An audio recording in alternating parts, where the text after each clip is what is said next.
अब मैं इनवाइट करना चाहूंगा हमारे एकमात्र श्रीमती गुंजन नरूला जी, जो कि इनसे भी हमारा परिचय मैं समझता हूँ शायद 22-23 साल हो चुके हैं। बिल्कुल जी। हमारा एक बार सन 2000 से पूर्व इनके घर मयूर विहार में एक प्रोग्राम रखा था, गीता का कार्यक्रम, गोस्वामी जी और हम गए थे उसमें। तो एक सोशल वर्कर बहुत समय से जो इतना परिचय है मेरा, और अभी प्रेजेंट में जो है ये एक राजनीतिक कार्यकर्ता भी है और भाजपा में महामंत्री भी हैं। मैं चाहता हूं गुंजन जी, आपका बहुत बहुत स्वागत है, और कुछ अपना परिचय कुछ हम लोगों के बीच में और दीजिए। धन्यवाद अग्रवाल जी। धन्यवाद। हमारा परिचय शायद 25 सालों से भी पुराना है। जी जी जी। मुझे ध्यान है आपने एक बार लक्ष्मी नगर में मुझे इनवाइट किया था राधा के बारे में बात करने के लिए, कि राधा का सामाजिक परिप्रेक्ष्य में उनका क्या महत्व है, किस प्रकार से वो श्री कृष्ण के साथ में उनका जुड़ाव लोग समाज देखता है और हम कैसे देखते हैं, इसके लिए आपने एक बार इनवाइट किया था। तो मेरे को लगता है हमारा जुड़ाव तभी से ही है और मुझे बहुत अच्छा लगता है, आप इतना अच्छा प्रयास आपका रहता है। और मैं ये कहूंगी कि आज का विषय जो है गीता के ऊपर है। गीता हमारे समाज में, हमारे आज के परिप्रेक्ष्य में कितनी महत्वपूर्ण है। तो सबसे पहले तो आपका बहुत बहुत मैं साधुवाद करना चाहूंगी कि जो आप गोस्वामी जी के सानिध्य में रहते हुए उनके मार्गदर्शन में साथ साथ समाज के चरित्र निर्माण के लिए इतना बड़ा कार्य कर रहे हैं, इसके लिए आपका बहुत बहुत साधुवाद। और गोस्वामी जी का तो बहुत बहुत धन्यवाद करूंगी ही। गीता में एक बात कही गई है, कर्मण्येवाधिकारस्ते मा फलेषु कदाचन, यानी कि हमने कर्म की ओर ध्यान देना चाहिए, फल की इच्छा को त्यागते हुए। फल क्या होगा, परिणाम क्या होगा, मैंने जो कार्य किया उसका क्या परिणाम होने वाला है, उसकी इच्छा को त्यागते हुए हमें कर्म करना है।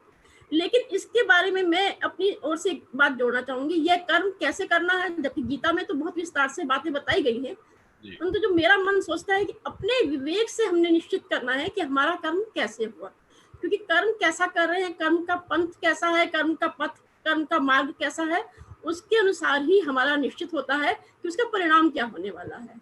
इसके लिए हमें अपना कर्म निश्चित करना ही बहुत आवश्यक है। आज की स्थिति में जैसा कि आप अभी बात कर रहे थे, महामारी का समय, जो कोरोना का समय है, शायद वो जो जहाँ से इसको ये जन्म हुआ है, कोरोना का जन्म हुआ है, जिस देश से इसका जन्म हुआ है, वहाँ इन बातों का चिंतन कहीं है ही नहीं कि हमारी जीवन पद्धति कैसी होनी चाहिए, हमें कैसा कर्म करना है।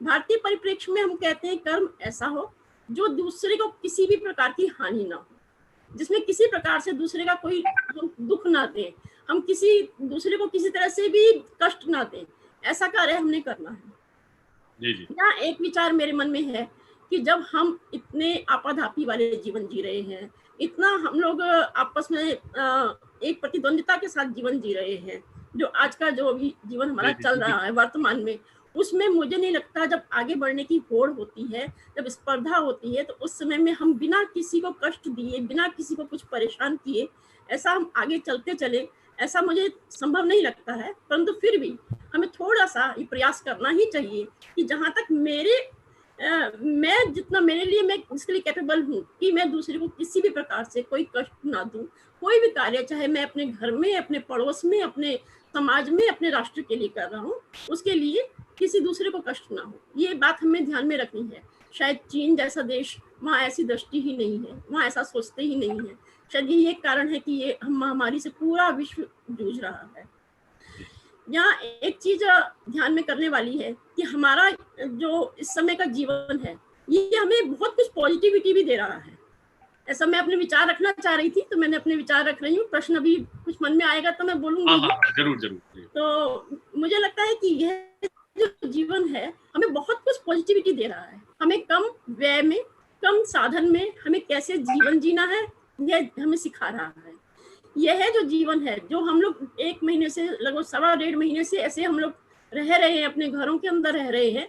यह हमें अपनी 2 पीढ़ी 3 पीढ़ी को एक साथ लाकर खड़ा कर रहा है, जो कि पहले कभी कभी माता पिता के पास बच्चों के लिए समय नहीं है, कभी बच्चों के पास माता पिता के लिए समय नहीं है।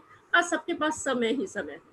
अपने माता पिता से आप बहुत कुछ सीख सकते हैं, अपने बच्चों से हम नई नई टेक्निक सीख सकते हैं, बहुत कुछ नैतिक मूल्य हम अपने बड़ों से सीख सकते हैं।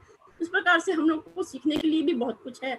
आत्मशुद्धि का समय है यह, हम अपना जीवन यहाँ पर चिंतन के द्वारा अपना कुछ आत्मशुद्धि कर सकते हैं, स्वाध्याय कर सकते हैं, यह बहुत आवश्यक है इस समय के जीवन के लिए।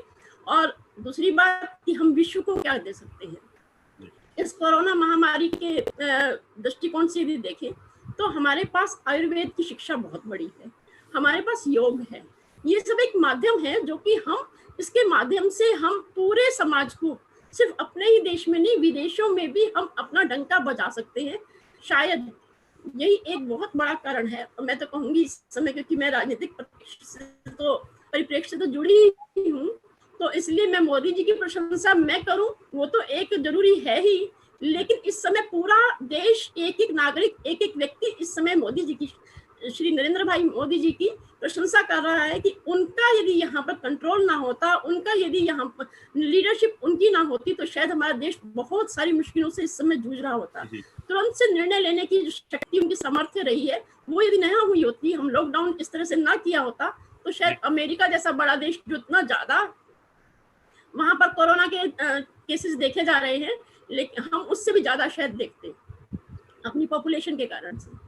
अंत में मैं एक बात और कह देना चाह रही हूँ कि भारतीय जीवन पद्धति ये सिखाती है कि हम जब भोजन करें तो दूसरे के मुंह में भी पहले निवाला डालकर फिर उसके बाद भोजन करें। पहले स्वयं से भोजन करने से पहले हम ये सोचें कि जो हमारे जीवन में सहायक रहे हैं, जो हमारे आसपास हमारे लोग रहे हैं, जो हमें हर तरह की हेल्प किया करते थे, क्या आज जब हम भोजन करने बैठते हैं उस समय में चिंता करते हैं कि उनका पेट भरा हुआ है या नहीं भरा हुआ।